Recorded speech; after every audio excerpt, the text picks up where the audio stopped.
I just had a kid. I ain't got time to make YouTube videos. I'm gonna pop some tags. Only got $20 in my pocket. I'm hunting, looking for a come up. This is awesome. Nah. Actually, I just lost a few subscribers, so I figured if I can't keep them, might as well make them. Hey everybody, Greco Fabulous here, and welcome to yet another exciting episode of Spidey Sense, the series where you get to be my co-pilot as I raid America's thrift shops, yard sales, and flea markets. Now typically when I make these videos, I go to the flea market. That's because I have an awesome flea market in my area that always has the things that I'm looking for. The only downside is that the flea market is only open on Sundays, and recently my Sundays have been off limits. So what I decided to do was Google some of the thrift shops in my area and see if I could hit up a couple spots every day on my lunch break. And after several weeks of hunting, here's what I learned. Thrift shopping sucks.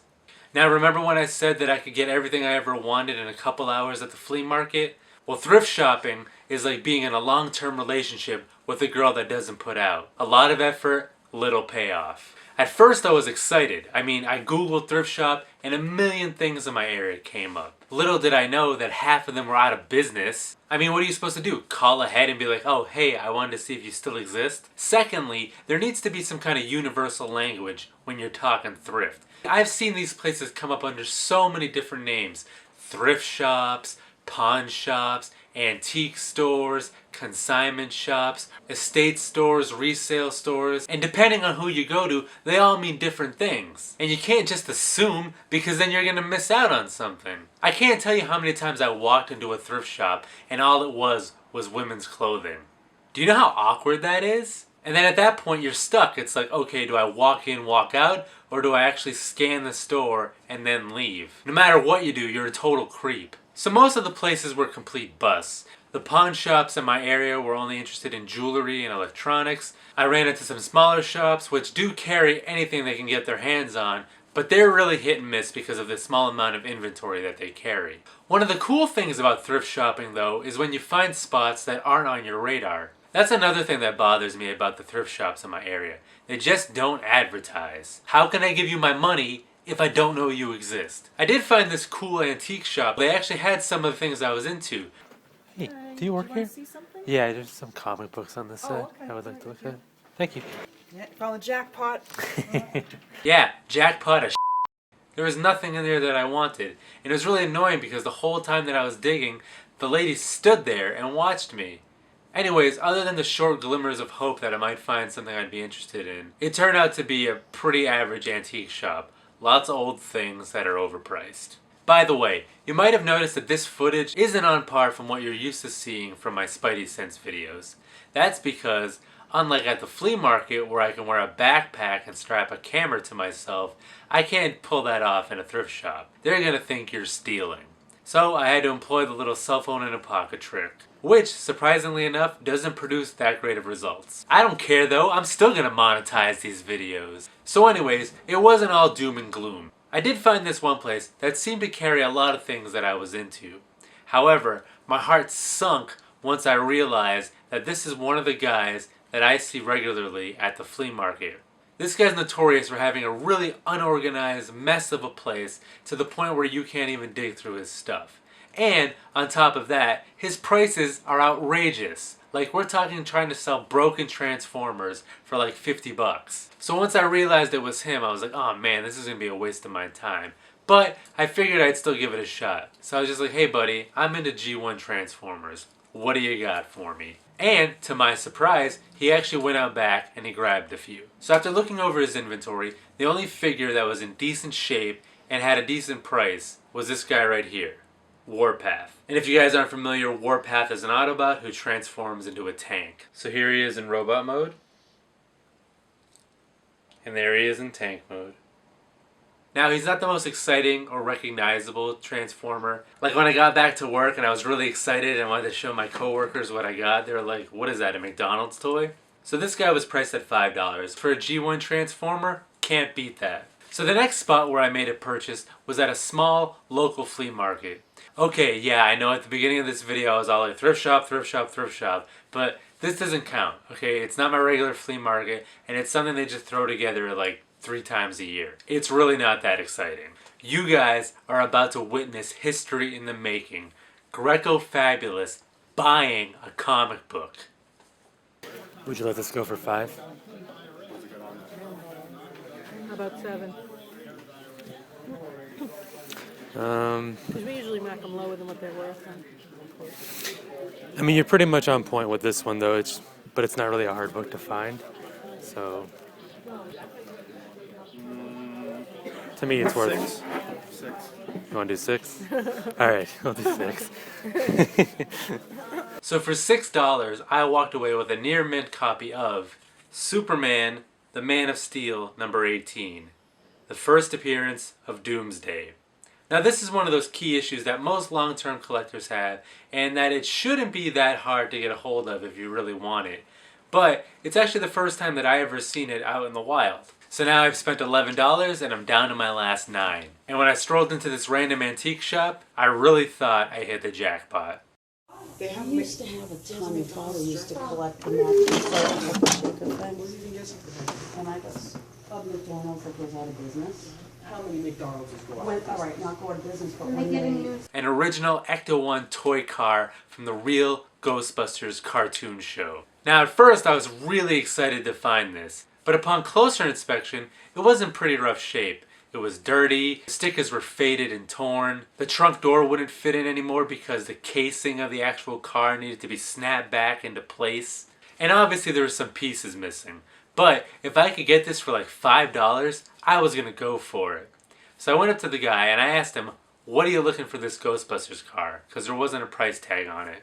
And then he came back to me with $25. $25? Are you fucking kidding me? I told him, I was like, for what? It's a piece of shit. It's missing pieces.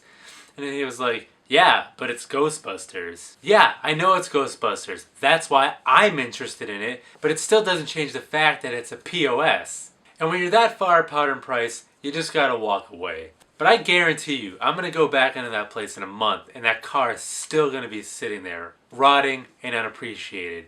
And you know what? I'm gonna mention it to him. I'm gonna be like, hey, I see that Ghostbusters car is still there. You sure you don't want to take $10 for it? I'll gladly pay $10 for just a shell of the Ghostbusters car. Because after doing some research, the pieces that are missing are negligible. It's like a seat that pops out and a little ghost. It's really not that big a deal.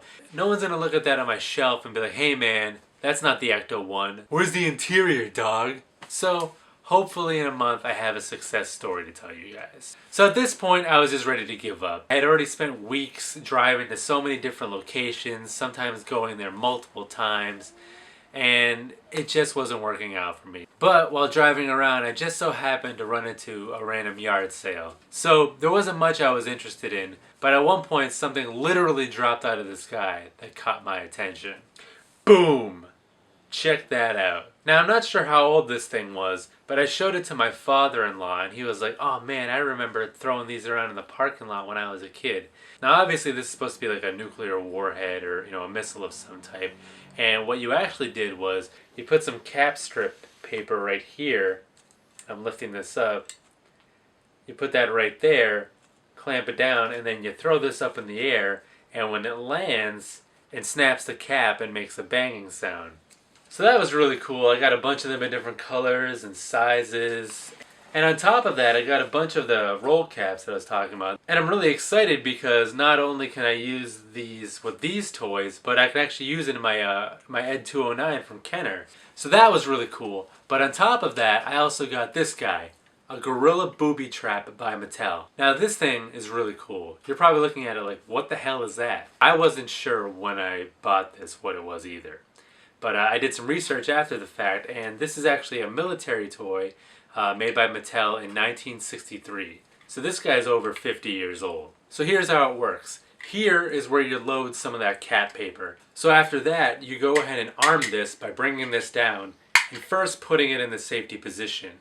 Then from here, there's two things you can do. You can bring this down, tie a piece of string to it, and lay it across as like a tripwire. Then, when that's in place, take this out from safety, and when somebody triggers this guy, bang! And then another thing you can do is, after you go ahead and arm it again, you can bring this up, and then this thing up here acts as a trigger. So it's actually attached to a suction cup. So when you press it down, it'll hold this in place. You can go ahead and release this from the safety, and then when you let it go, you can kind of throw it at somebody. Boom. It's like pulling the pin from a grenade. So how cool is this? I'm not really into army toys, but this is just fun.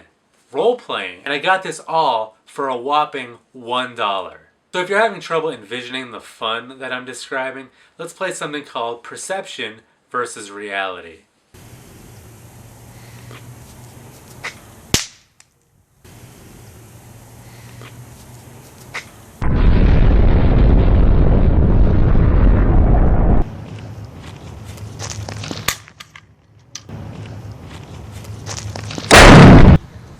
Oh, that could have been bad. Ah! So after all that, I still walked away with $8 in my pocket. I'm definitely happy with what I came away with. Wish I could have spent the entirety of my budget because there was definitely product out there that I was interested in, but you can't win them all. Unfortunately, this is probably going to be one of my last Spidey Sense videos for a while.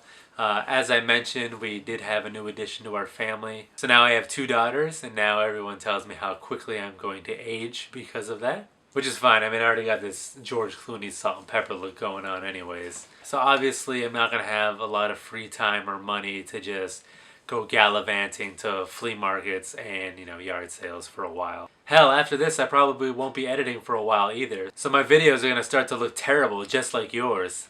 But as always, I'm here to entertain, so I'll try to find some creative way to continue to interest you guys while raising a family at the same time. And I'll do it because I'm that damn good.